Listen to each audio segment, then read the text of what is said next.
What do you want me to do about it? David said. Destroy it. Cole and Scarlet both said. I've tried. I've even taken it apart and it's rebuilt itself. I've destroyed it, and the next time I came downstairs, it was there.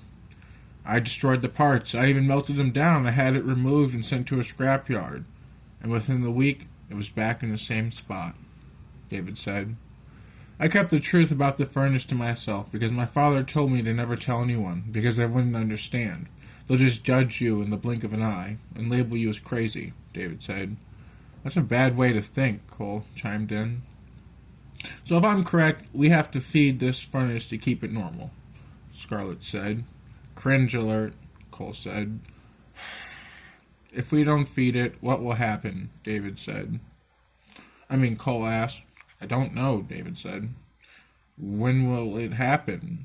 Cole asked. I don't know, but no one goes down there no matter what, David said. I'm a little bit mad that you kept that from me. I thought we agreed no keeping secrets, Scarlet said. Scarlet, come on, David said as he looked at Scarlet.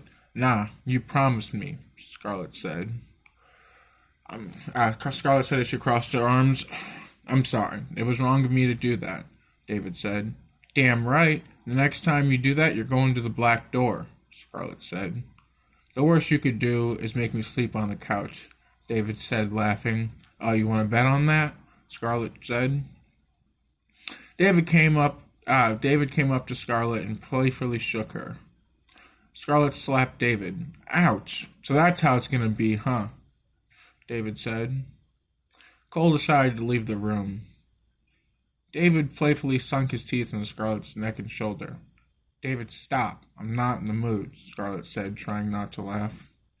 Scarlet pushed David away with her foot, but David held on to her foot and pulled her close, to the point he was between her legs. David sunk his teeth into Scarlet's thighs. Stop, Scarlet said, laughing, trying to push David away. David pressed his waist between Scarlet's legs, and Scarlet wrapped her legs around David's waist and pulled him face to face. Now we're getting somewhere, David said. Shh, Scarlet said. Her breath, David smelled her delicious breath and kissed her.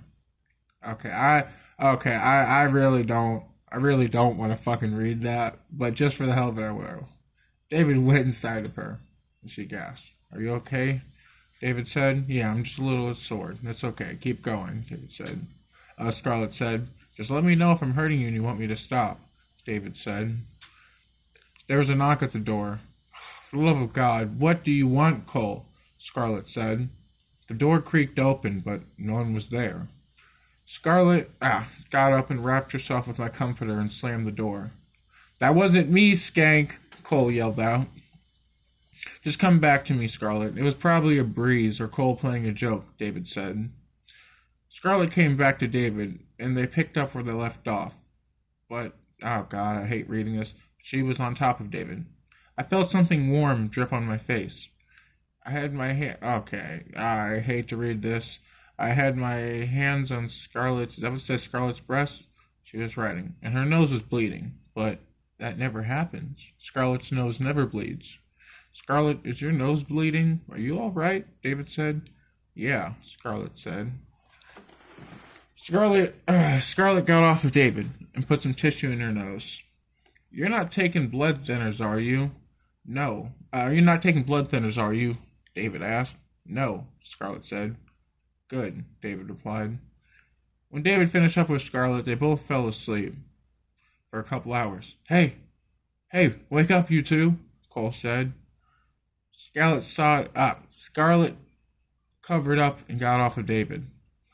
What, Cole? We were doing something, Scarlet said, half awake. How many space heaters do you have? I need one, Cole said. Cole asked. Why? Scarlet said. Get out of bed and come in the hallway, Cole said.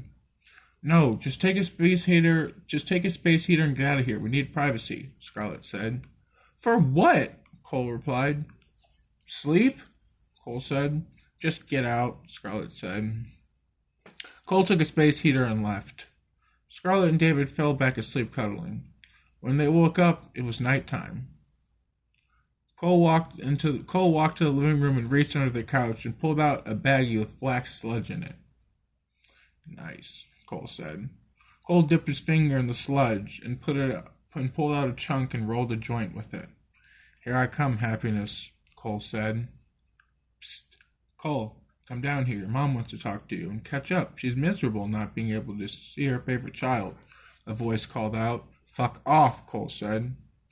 The voice of Cole's mom called out and said, "Come downstairs. I have a gift for you." Cole's mom of voices. Fuck! The voice of Cole's mom said. Shut up, Cole said, coughing. Cole was smoking when he felt the feeling he hasn't felt in a long time. Love and nervousness. A girl resembling just about everything Cole was looking for came in and sat down in front of Cole. She smelled good, but too good. If you're going to drag me down the stairs and trick me into lighting the furnace, you can turn around and take your ass back from whence you came, young lady, Cole said. She scooted closer to him and leaned on him.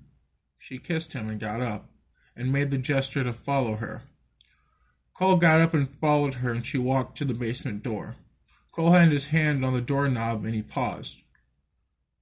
You know it's a trap, but there's something about her I can't resist. Like the taste of something so good, you have to have another taste again. Or like nicotine, Cole said to himself. You know you shouldn't, so don't, Scarlett said. It startled Cole.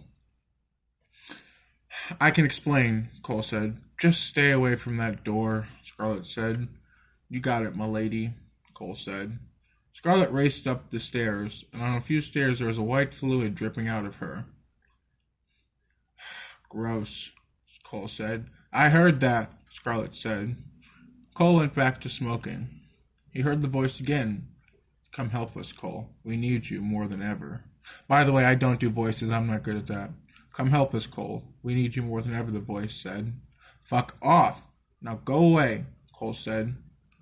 The voice of Cole's brother began to speak. Hey, little bro. A long time no see. How are you? The voice said. Just stop. You're not luring me to relight you, Cole said.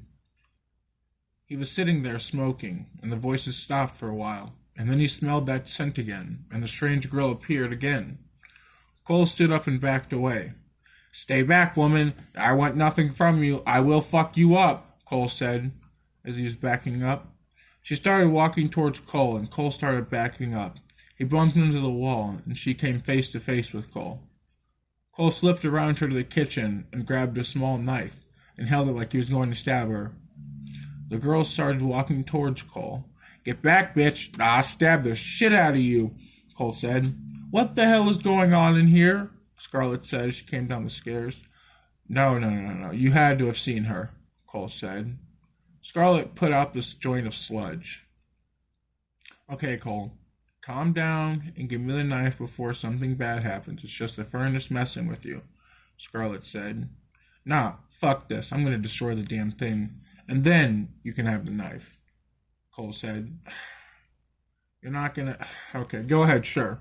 If you can find a weapon... No, actually, no, I didn't mean to say that. No, this is not the way, Scarlett said. Cole went to the backyard and took an axe from a stump and rushed in and downstairs to the basement.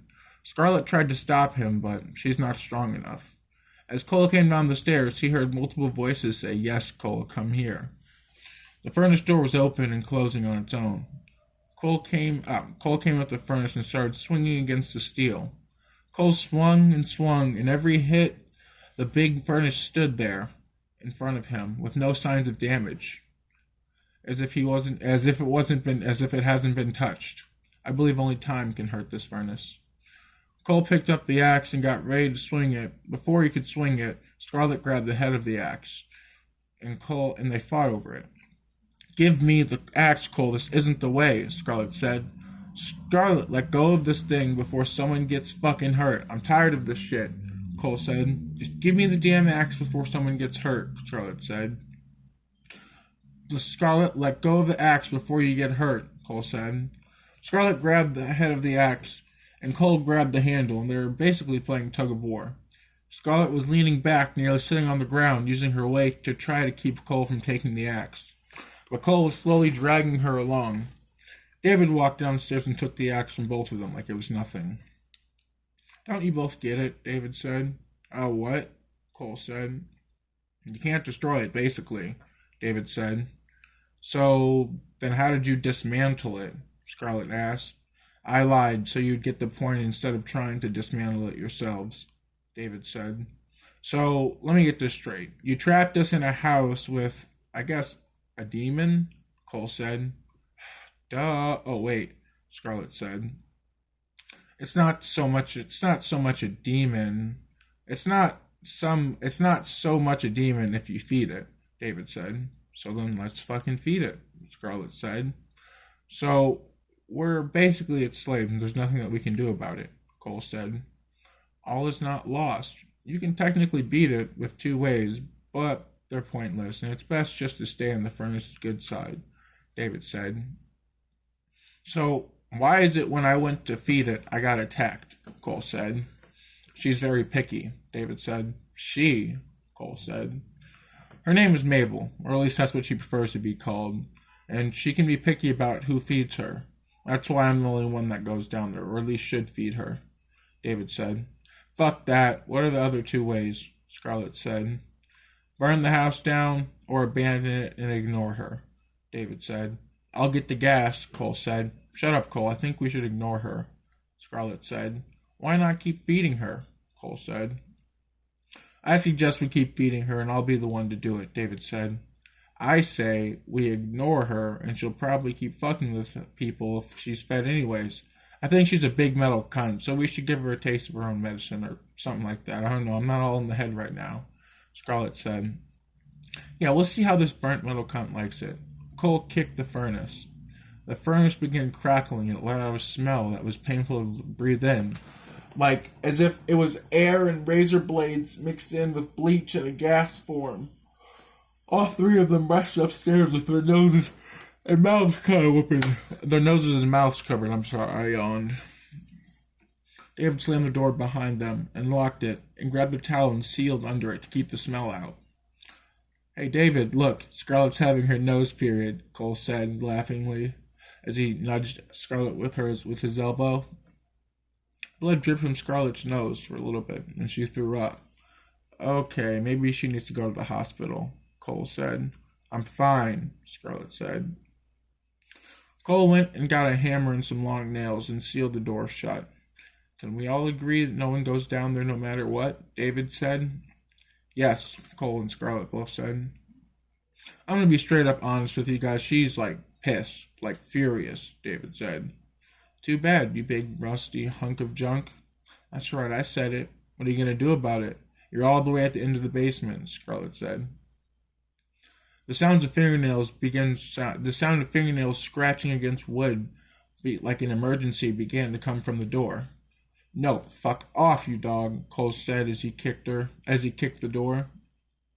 Yeah, you stupid fucking cunt, Scarlet said as she kicked the door. The scratching sound continued until it sounded like the flesh on the fingers was falling off and exposing the bone. A small pool of blood soaked into the towel. Stop it, both of you. Look, I hate it, but I hate it too, but it's pissing her off or only lead to disaster.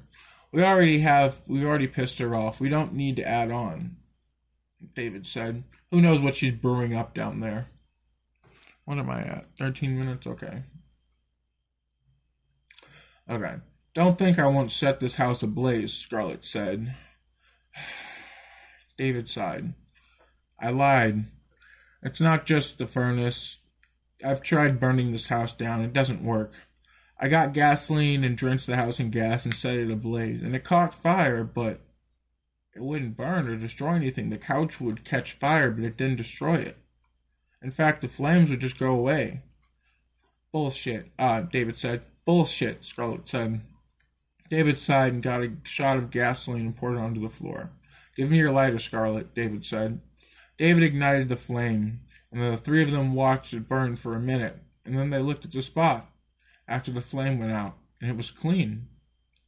David crossed his arms and stared at them both.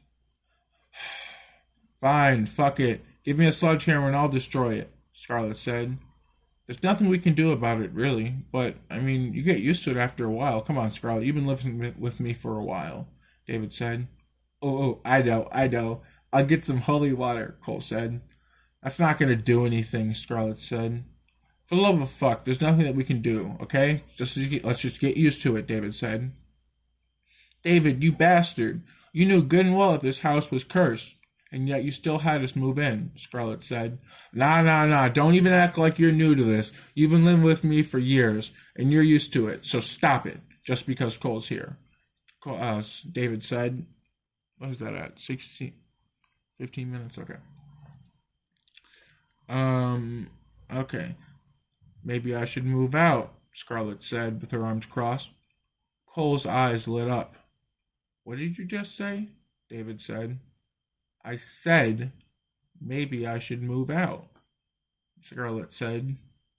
Watch your words and pick them wisely, and pick them carefully, little girl, before you find yourself in hell, David said. Who are you calling little girl? Scarlet said. As she got in David's face, Cole came up from behind Scarlet and wrapped his hands around her waist and picked her up and moved her away from David. Both of you two need to calm down. David, stop being an asshole, Cole said. Let go of me. Don't ever touch me, Scarlet said as she broke free. Don't bother saying that we all know how this ends, you fucking whore, David said. Scarlet slipped around Cole and punched David in the face before Cole could grab her again. David wiped his face and noticed a little blood. That slipped out. I didn't mean to. But never call me a whore, Scarlet said. David put his fist to the wall and pulled out pulled out his drywall in a dust-covered fist, and walked off in anger. Fucking bitch-ass cunt prick, David muttered as he walked off. Wait, come back. I didn't mean it. It slipped out by accident. I wasn't thinking straight. You know how I get, Scarlet said. No, Scarlet, don't chase him. Let him walk. He'll come back when he's cooled off, Cole said. Scarlet started to walk after him, but Cole grabbed her hand. Don't touch me, Scarlet said, as she snatched her wrist back. Just come with me and let David cool off, Cole said. Fine. Scarlet crossed her arms and followed Cole. Cole and Scarlet were in the living room and sat in silence for a bit. Would some sludge calm you down? Cole said. What? Scarlet said. Sludge, woman, Cole said. David said that stuff isn't allowed in this house and it dissolves your brain like soda and cotton candy, Scarlet said. Look, I'm not going to lie to you. If I was your boyfriend or whatever you two call each other, I would let you do as you please, Cole said, as he put his hand on Scarlet's. Just roll the sludge or pack it. I don't care, Scarlet said. Now you're speaking some sense, Cole said. I haven't had this stuff since college. Matter of fact, they heavily banned this stuff because of how toxic it is, Scarlet said. So you're going to dip on me because of the law? Cole said. Well, of course, it's for my own health. Nah, I'm just messing with you. I used to smoke this shit all day, every day, Scarlet said. That's my girl. She don't give no fucks, Cole said. Scarlet tried the sludge, and in a few minutes she was relaxed. She leaned her head on Cole's shoulder. Well there, Missy, we're not there yet, Cole said. It's an 18, Cole said. But, I need to explain... we're not there yet, but explain something to me, Scarlet. Alright, I'll do my best, Scarlet said. Cole whispered into Scarlet's ear. Is he really abusing you? Because if you need someone to stand up to him, just tell me. Or we could vanish and leave this hellhole behind, Cole whispered. Scarlet started to whisper back, but she had the strong smell of blood on her breath.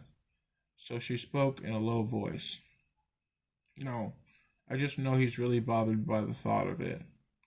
So, Scarlet said, so you're okay with the red room or dark room or whatever you call it?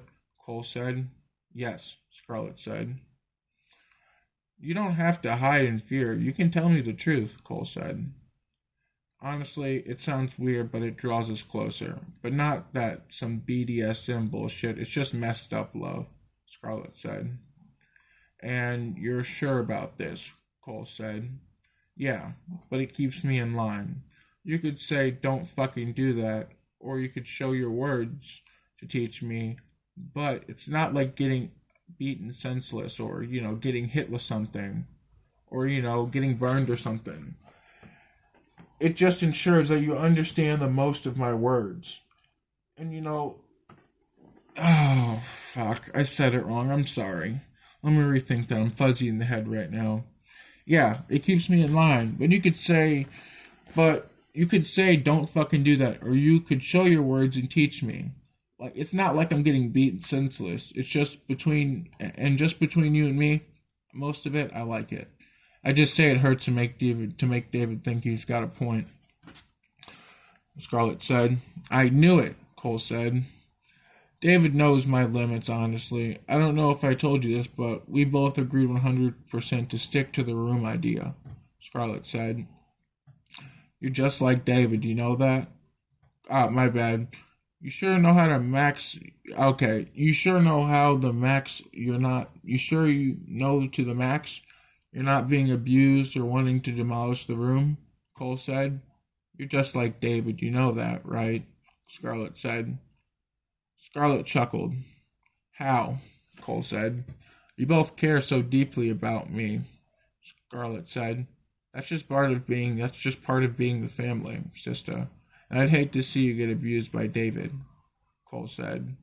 Scarlett hugged Cole. I'm surprised to see the way you've changed, Cole said. What do you mean? Scarlett said. You went from a kind, shy, weak girl to a mean person that's just downright messed up, Cole said. You can thank David for that, Scarlett said. So you'd rather be clean? Cole said. Hell no. It's just David showed me another way of life, Scarlett said. What, killing and cutting up people? Cole said. No, silly. A way of being free of all the judgment of those who see me, of those and how people see me and what they think I am, and what I really should be. They all fear me now because almost everyone has heard of my deeds, Scarlett said. I'll hand it to you. That is one way to break the chains of those thoughts from others around you. When I step into pet shops, pounds, DMVs, just about any building with animals or people, they're all drenched in uncomfortableness and fear, and I love it. I can't get enough of it. Just imagine going to a movie and there's a line, but everybody that gets near you just wants to avoid you and leaves. Like you're waiting in line and people just leave one after another until you're first. And you get inside and everyone leaves, so it's just you and a massive screen, Cole said. I do have to admit that would be nice, Scarlett said. I love creeping people out and scaring them. And I've tried being normal. I've tried to be normal. And I've tried to be normal and fit in, but that never works. I hate the rules, so I'd rather be looked at with hate than be normal and have to fit in. And I know it sounds dumb, but I don't give a fuck about that shit.